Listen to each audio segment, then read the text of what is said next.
Sağlamlığının qeydinə qalan hər kəsi salamlayıram. Səhiyyə televiziyasında tibb xəbərlərinin vaxtıdır. Studiyada Günel İbadovadır. Baxaq görək dünyada və ölkədə hansı vacib tibb hadisələri baş verib. Azərbaycan Respublikasının Səhiyyə Nazirliyi, Təbib və eyni zamanda Azərbaycan Respublikasının Əhalinin Sosial Müdafiəsi Nazirliyi birlikdə məlumat yayıb. Bundan sonra hamımızın bildiyi tibbi kitabçalar elektron formada olacaq. Bu elektron forma necə hazırlanacaq və istifadəsi necə olacaq bilmək üçün birlikdə baxaq. Xəstəlik vərəqi elektron sənəd kimi tərtib ediləcək. Səhiyyə Nazirliyi, Əmək və Əhalinin Sosial Müdafiəsi Nazirliyi və Təbib birgə məlumat yayıb. Mayın 1-dən elektron bülletin sisteminə keçirilir. Xəstəlik vərəqəsi elektron sənəd kimi tərtib ediləcək və işçiyə müavinət təyinatı üçün əsas olacaq. Nazirlər Kabinetinin müvafiq qərarına əsasən tətbiq edilən innovativ yenilik olaraq cari il mayın 1-dən Səhiyyə Nazirliyinin Vahid Səhiyyə İnformasiya Sistemi vasitəsilə sığorta olunanlar üçün xəstəlik vərəqələri Səhiyyə Nazirliyinin və Təbibin tabeliyində fəaliyyət göstərən tibb müəssisələrində elektron sənəd formasında hazırlanacaq. Bundan sonra tibb müəssisələri tərəfindən elektron imza ilə təsdiq edilərək işə götürənə və Əmək və Əhalinin Sosial Müdafiəsi Nazirliyinin tabeliyindəki Dövlət Sosial Müdafiə Fonduna elektron qaydada göndəriləcək. Həmin elektron sənəd Dövlət Sosial Müdafiə Fondu tərəfindən işçiyə müvəqqəti əmək qabiliyyətinin itirilməsinə və hamiləliyə, doğuma görə müavinətlərin təyinatı üçün əsas olacaq. Bu məqsədlə Səhiyyə Nazirliyi tərəfindən Əmək və Əhalinin Sosial Müdafiəsi Nazirliyi ilə birgə elektron xəstəlik vərəqələrinə dair məlumatlar vahid elektron reyestrdə birləşdirilib. Nəticədə işə götürənlər bu elektron bülletenləri Əmək və Əhalinin Sosial Müdafiəsi Nazirliyinin müvafiq informasiya sistemindən, tibb işçiləri isə elektron səhiyyə portalı və mobil tətbiqindən asan və rahat şəkildə əldə edə biləcək. Elektron bülleten sisteminə keçid qeyd edilən sahədə kağız daşıyıcılarının saxlanılması və emalı ilə bağlı artıq iş yükünün aradan qaldırılması və vaxt itkisinin minimallaşdırılmasına, xidmətin çevikliyinə və keyfiyyətinin, şəffaflığın artırılmasına şərait yaradır.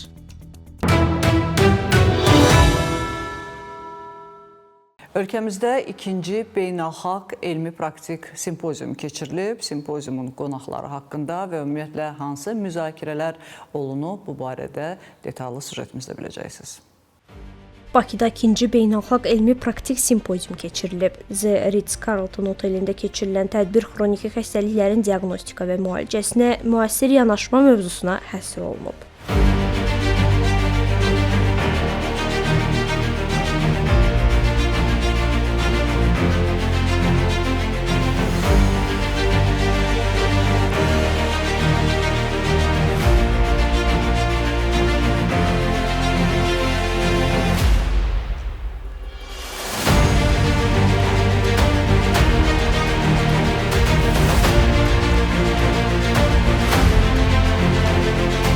Simpoziumun əsas məruzəçilərindən biri beynəlxalq dərəcəli spiker, Kolumbiyanın Riverani Universiteti İnteqrativ Təbabət Kafedrasının professoru Arturo Birni olub. Kolumbiyalı professor xroniki xəstəliklərin diaqnostikasında 5 element nəzəriyyəsi mövzusunda çıxış edib.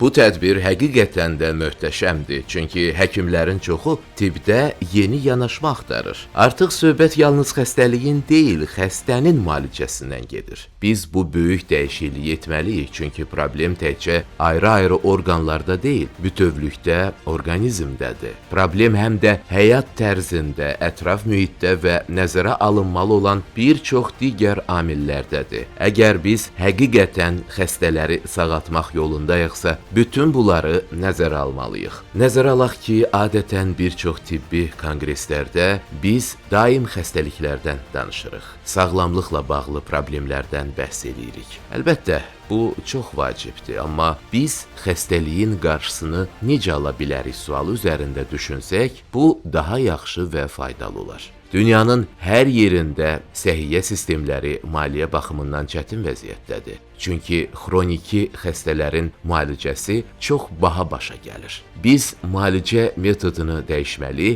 yeni alternativ yollar axtarmalıyıq. Xəstəliyi müalicə etmək yox, sağlamlığı optimallaşdırmaq ideyası daha faydalı və təqdir olunası bir yanaşmadır. Bu, mənim Azərbaycana 6-cı səfərimdir və spikerlik etdiyim bütün tədbirlərdə müalicə strategiyasını dəyişməyin vacibliyini önə çəkmişəm. Digər spikerlərin çıxışlarında da inteqrativ təbabətlə müalicələrinin effektini göstərən video faktların şahidi oldunuz. Belə simpoziumların keçirilməsində məqsəd bu təbabətlə müalicə metodlarını daha çox insana çatdırmaqdır. Xatırladaq ki, professor Arturo Berni simpoziumdan əvvəl 14-18 aprel tarixlərində Bioloji Təbabət İnteqrativ Müalicə Mərkəzində mədə-bağırsaq sistemi xəstəlikləri, allergiya, ateroskleroz, podaqa və metabolik sindrom pozulmalarından əziyyət çəkən pasiyentlərə konsultasiya verib. Xroniki xəstəliklərin diaqnostika və müalicəsinə müasir yanaşma elmi praktik simpoziumun spikerləri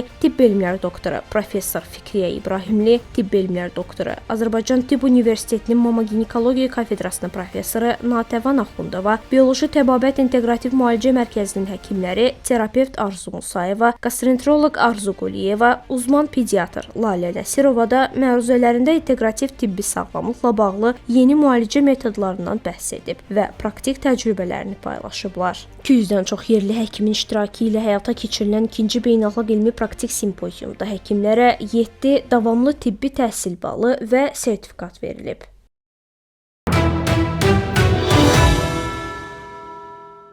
Ağciyərinizdə və ümumiyyətlə nəfəs orqanları ilə bağlı hər hansı bir probleminiz varsa, artıq həkimə getmək lazım olmayacaq. Çünki alimlərin kəşf elədiyi yeni balaca bir cihaz bunu smartfona qoşularaq edə biləcək. Maraqlı xəbərdir. Yenilikləri bilmək bir addım öndə olmaq deməkdir. Ona görə də mütləq baxın.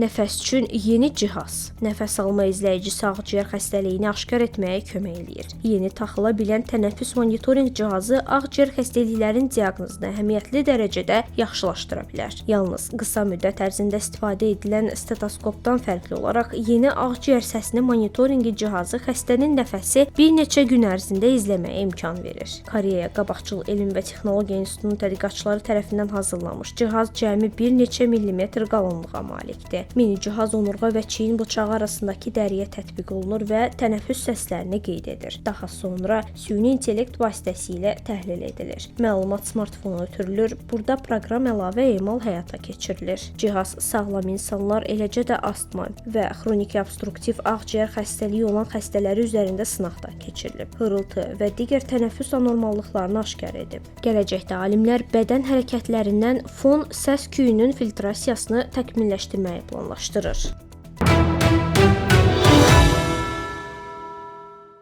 Az əvvəl texnologiya ilə bağlı xəbər izlədik və indi isə süni intellektlə bağlı dünyanın narahatlığına bir nəzər salaq. Bilirsiniz ki, müəyyən cihazlar süni intellekt vasitəsilə smartfonlarda hər hansı bir diaqnoz qoymağa qadirdir artıq və bundan sonra sual yaranır. Əgər bu diaqnozlarda səhv olarsa, məsuliyyəti kim daşıyır? Həmin texnologiyanı yaradanlar, süni intellektin qurucuları, yoxsa həkimlər? Bütün bu sualların cavabını hələ də axtarırlar, amma diskusiyalar nə yöndə inkişaf eləyir, bunu bilmək üçün siz də bizi izləyin.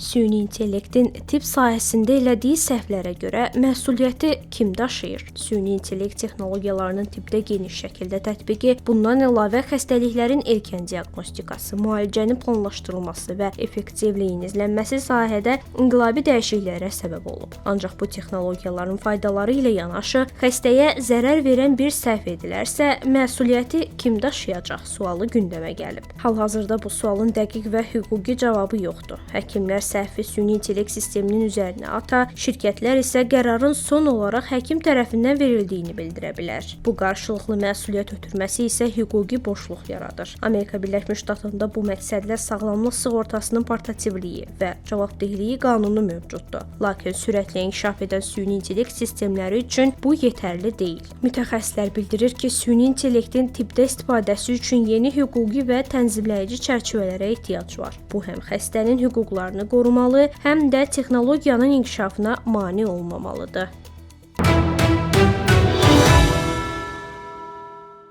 Dokuz yaşlı uşaqların psixoloji vəziyyətini müəllimləri sorğularla cavablandırıblar. Nəticə etibarilə məlum olub ki, 5 yaşına qədər atası depressiyada olan uşaqların özgüvəni həddindən artıq aşağı, daimi təşviş, qorxu və narahatlığı olub. Detallar izləyək. Əgər atada olan depressiyaya diaqnoz qoyulmasa və ya müalicə olunmazsa, bu uşaqlar üçün sosial və davranış baxımından mənfi nəticələrə səbəb ola bilər. Bu fikirlər Rutgers Sağlamlıq Təşkilatının yeni araşdırmasının American Journal of Preventive Medicine-də dərc olunan məqaləsində bildirilib. Alimlər ailələrin gələcəyi və uşaq rifahı tədqiqatı təşkilatlarının məlumatlarını təhlil edib. 5 yaşında atalarını daim kədərli, depressiyaya düşmüş görən uşaqların növbəti illərdə çəkingən, narahat, təşvişli və qəzəbli olma ehtimalı əhəmiyyətli dərəcədə yüksək olub. Bu uşaqların 9 yaşındakı davranışları müəllimlərinin sorğulara verilən cavablara əsasən formalaşdırılıb. Məlum olub ki, uşaq bağçasına gedən zaman atalarının depressiyasına məruz qalan uşaqlarda 9 yaşında davranış problemləri və zəif sosial bacarıqların olma ehtimalı xeyli yüksəkdir. – 25-ci mərtəbədən yıxılan bu 9 yaşlı qız sağ qalıb. Məsələ burasındadır ki, o 7-ci mərtəbədə ilişib və qonşu görüb ki, uşaq yıxılıb, amma onu heyrətləndirən məqam nə olub? Uşaq ayağa qalxıb. Sonra nə olub bilmək istəyirsinizsə, baxın. 25-ci mərtəbədən yıxılan qız sağ qaldı. 9 yaşlı qız 25-ci mərtəbədən yıxılıb, amma sağ qalıb. Çin mətbuatının məlumatına görə otaq istidir deyə pəncərəni açmağa cəhd edən uşaq müvazinətini itirərək yıxılıb. Uşağı 7-ci mərtəbədə yaşayan qonşu tapıb. O iddia edib ki, balaca yıxılan kimi ayağa qalxıb, yeriməyə cəhd göstərib. Lakin şiddətli ağrılar səbəbindən dayana bilməyib. Hazırda az yaşının bədənində çoxsaylı sınıqlar olsa da, səhhəti yaxşılaşır.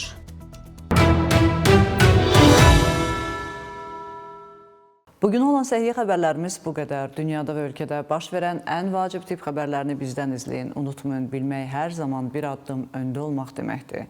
Özünüzü və doğmalarınızı qoruyun. Sağ olun, salamat qalın.